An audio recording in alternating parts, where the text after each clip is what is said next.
କି ଜୀବନ ଇଏ ଏତେ କଷ୍ଟ। ସକାଳୁ ସକାଳୁ 5ଟାରୁ ଉଠି ଭୁବନେଶ୍ୱର କାମ ସାରି 10ଟା ବେଳେ ପହଞ୍ଚିଯାଇଥିଲି ମୋ ସାଙ୍ଗ ରୁମ୍ରେ।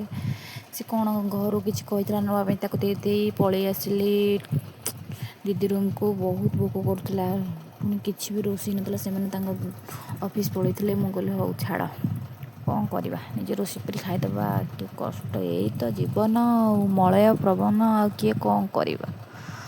କର୍ମ ହିଁ ଭଗବାନ, କରି ଚାଲ।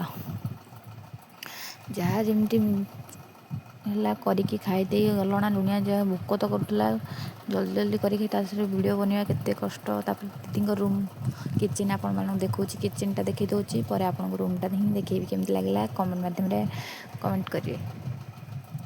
ଏଇଟା ରୁମ୍ଟା, 3ଟା ବେଡ଼୍ ପଡ଼ିଛି, ଗୋଟେ ବେଡ଼୍ ପିଛା 1750 ଲେଖା। ଏ ଯେଉଁ ଦିଦି ସେ ନାହାନ୍ତି, ଯାଇଛନ୍ତି କେଉଁ ତାଙ୍କ ଘରୁ ଯାଇଛନ୍ତି। ସନ୍ଧ୍ୟାବେଳେ ଟିକେ ବାହାରି ଗଲୁ ବୁଲାବୁଲି କରିବା, ଏକ୍ସପ୍ଲାନେଟ୍ରେ ବୁଲାବୁଲି କଲୁ। ଦଶହରା ସରିଗଲାଣି କିନ୍ତୁ ଭିଡ଼ ନଥିବ, କିନ୍ତୁ ବହୁତ ଭିଡ଼ ଥିଲା ଏକ୍ସପ୍ଲାନେଟ୍ରେ, ବହୁତ ଭିଡ଼ ଥିଲା। ଆମେ କିଛିଟା ଜିନିଷ କିଣିବାର ଆମକୁ ଥିଲା।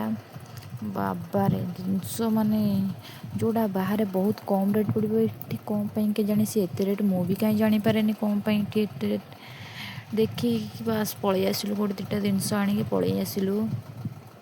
ବାକି ଭିଉ ଦେଖିକି ବହୁତ ମଜା ଲାଗୁଥିଲା। ବହୁତ ଲୋକ ଗୋଟେ ବୁଲାବୁଲି କରି ଉପରୁ ଟିକେ ମୁଭି ଦେଖିବାର ପ୍ଲାନିଂ ଥିଲା, କିନ୍ତୁ ମୁଭି ଦେଖିଲାନି, ବହୁତ ଲୋକ ଥିଲେ।